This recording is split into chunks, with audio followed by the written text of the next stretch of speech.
இந்த திரைப்படம் எல்லாவற்றையும் மறப்பதற்கு என்று குறிப்பிட்டார்கள்.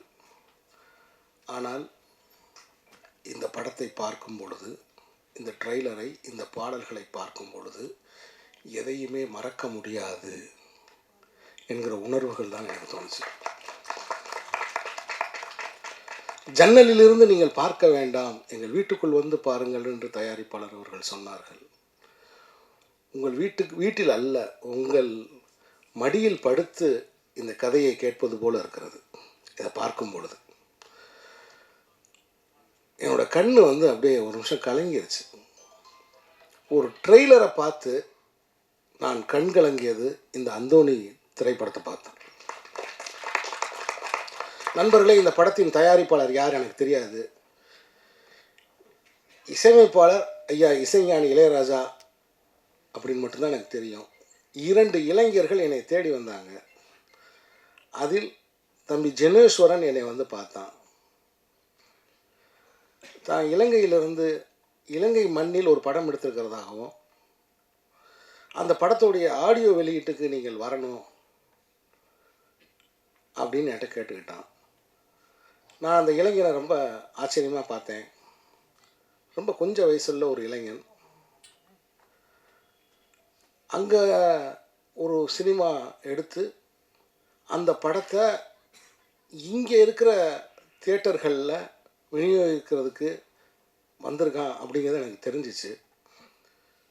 வேறு எந்த காரணமுமே கிடையாது.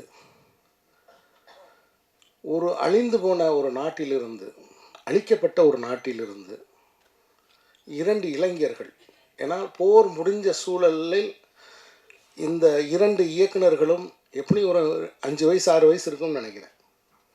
ரொம்ப 5 வயசு 6 வயசு குழந்தைகளாக இருந்திருப்பாங்க. அந்த வயசுலேருந்து எழுந்து வந்து இப்படி ஒரு சினிமாவை எடுத்து அதை இங்கே கொண்டு வரணும்னு நினைக்கிறாங்க.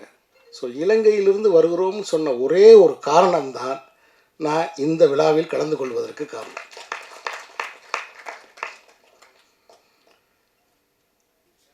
இசைஞானி இளையராஜா அவர்கள் இந்த படத்துக்கு இசை என்று சொன்னார்கள். எனக்கு என்னவோ அவர் ஆசீர்வாதம் பண்ணியிருக்காருன்னு நினைக்கிறேன்.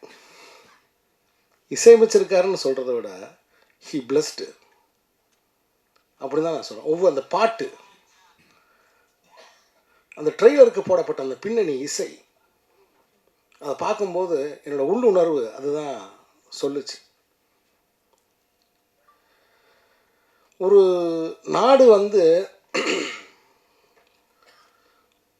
சிதிலமான பிறகு, சிதைஞ்ச பிறகு, அதுக்கு பிறகு அங்கே ஒரு வாழ்க்கை எப்பயுமே, நீங்கள் உலக நாடுகள் எந்த நாடுகள்லையும் எடுத்துக்கோங்க, போர் முடிந்த பிறகு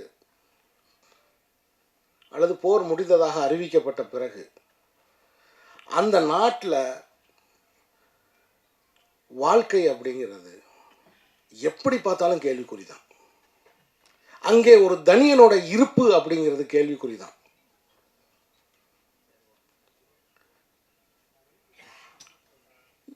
எப்போ வேணாலும் யார் வேணாலும் எதற்காக வேணாலும் கேள்வி கேட்பார் இல்லாமல் கைது செய்யப்படலாம் அப்படிங்கிற ஒரு வாழ்க்கை அதன் பிறகு அங்கே எப்போவுமே இருந்துக்கிட்டே இருக்கும். ஒரு அச்சம் எப்போ வேணாலும் இருந்துக்கிட்டே இருக்கும். இந்த திரைப்படத்தை எடுத்த ஜெனோசனாக இருக்கட்டும், சுகதரனாக இருக்கட்டும், அந்த இளைஞர்களின் நினைவுகளில் அந்த குண்டு விழுந்த அந்த சத்தம் கேட்டுக்கிட்டே இருக்கும். இதை யாராவது மறுக்க முடியுமா? இதை யாராவது மறுக்க முடியுமா?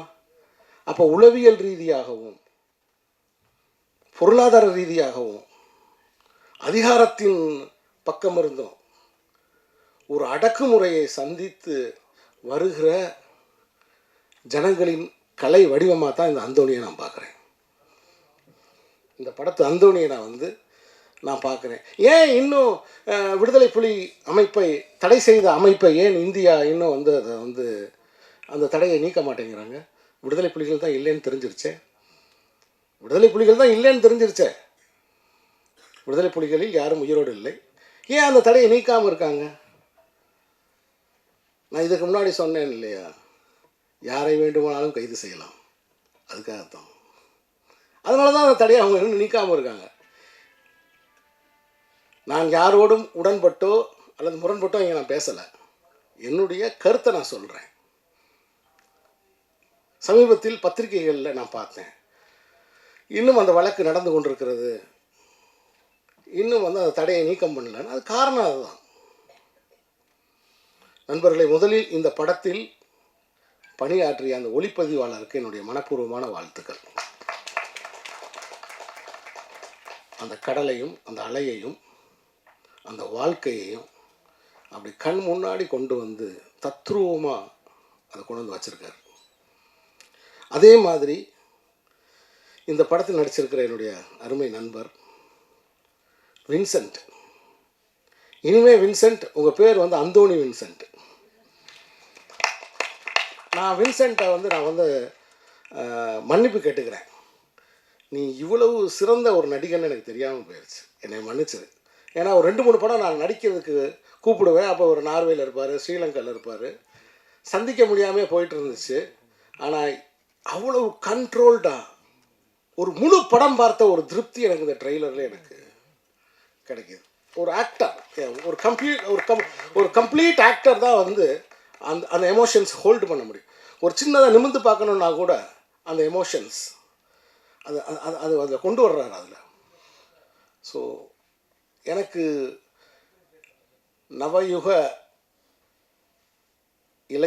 இலங்கை சினிமாவிலிருந்து ஒரு புதிய சக்தி ஒன்று உருவாகிருக்கிற மாதிரி தான் எனக்கு தோணுது இந்த படத்தை பார்க்கும்போது. என்னுடைய இந்த ட்ரெய்லரை பார்க்கும்போது எனக்கு என்னுடைய ஆள் மனம் அதை தான். ஸோ அவ்வளோ நேர்த்தியாக இருக்குது, அவ்வளோ அழகாக இருக்குது. அதே மாதிரி இந்த படத்தில் நடித்த கதாநாயகியாக இருக்கட்டும், அந்த கதாபாத்திரத்தோட டிஜே பானு அவர்களுக்கும், ஏன்னா இது எல்லாமே அங்கேருந்து நான் அப்சர்வ் பண்ண விஷயங்கள் தான். இந்த ஸ்க்ரீனில் அவங்க எனக்கு காமிச்சதோட ரிஃப்ளெக்ஷன் தான் இது.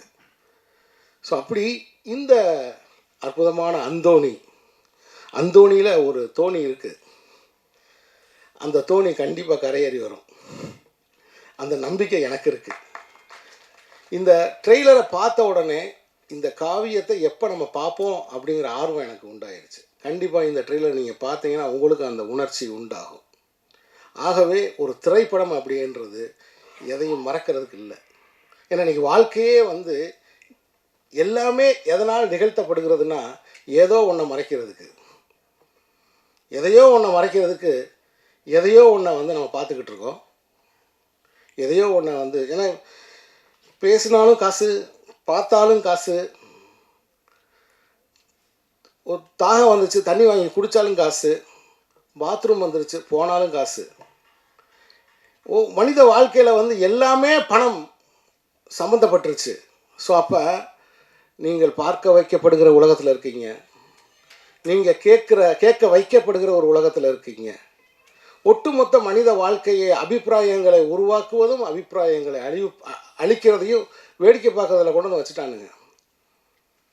இதுதான் இன்னைக்கு இருக்கிற உலகம். ஸோ அப்படி இருக்கிற உலகத்தில் ஈழத்து மக்களை, அவருடைய வாழ்வியலை உயிரோட்டமாக, போருக்கு பின்னான அந்த வாழ்க்கையை, அவர்களுக்குள்ளே இருக்கக்கூடிய பரிதவிப்பை காட்டுகிற இந்த அந்தோணி திரைப்படம் மாபெரும் வெற்றி அடையும் அப்படிங்கிறது என்னுடைய கருத்து. இந்த வெற்றிக்கு பத்திரிகையாளர்களாகிய நீங்கள் உறுதுணை இருக்க வேண்டும். எனக்கு அந்த நீர்ப்பறவை காலங்கள் ஞாபகத்துக்கு, தேவராஜ் இருக்கார், நீர்ப்பறவை காலங்கள் எனக்கு ஞாபகத்துக்கு வந்துச்சு. இந்த படத்தை நீங்கள் சுமந்து கொண்டு போய் மக்கள்கிட்ட சேர்க்கணும். ஒவ்வொரு சிறிய படத்துக்கும் ஒரு எழுத்தாளனுக்கு பத்திரிகையாளர் தான் துணை, வேறு யாருமே கிடையாது. அந்த இளைஞர்கள் எடுத்த இந்த படத்தை, அந்தோணிங்கிற படத்தை மக்கள் மன்றத்துக்கு கொண்டு போய் சேர்க்கணும். இதோட தயாரிப்பாளருக்கு, அவர் பேர் என்ன சொன்னீங்க, ரமணன், தயாரிப்பாளர் ரமணன் அவர்களுக்கு என்னுடைய இதயபூர்வமான வாழ்த்துக்களை தெரிவித்துக் கொள்கிறேன். ஒரு தரமான படத்தை நீங்கள் எடுத்ததற்கு.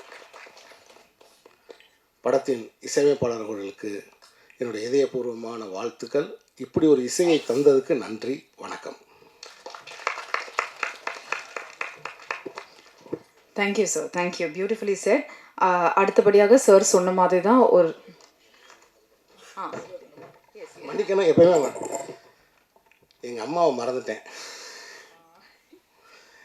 அகிலா பாலுமகேந்திரன் அம்மா. நான் எதிர்பார்க்கவே இல்லை அம்மா இங்கே வருவா. நான் வீட்டுக்கு போய் பார்க்கணும்னு நினச்சிட்டே இருந்தேன்.